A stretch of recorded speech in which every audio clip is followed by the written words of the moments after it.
روایت می کند حضرت عمر رضی الله عنه گفت روز رسول اکرم صلی الله علیه و سلم را دیدم در بالای حصیر به پهلو افتیده، نقش حصیر در بدن مبارک آن حضرت نمودار بود.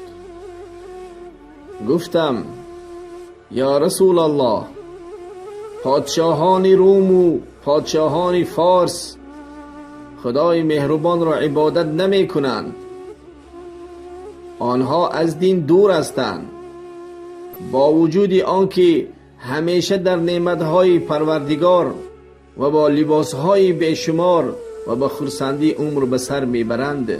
شما که رسول رب العالمین هستید، چرا دعا نمی کنید که الله تعالی به شما هم روزی بسیار عطا کند؟ رسول اکرم صلی الله علیه و سلم چی فرمودند؟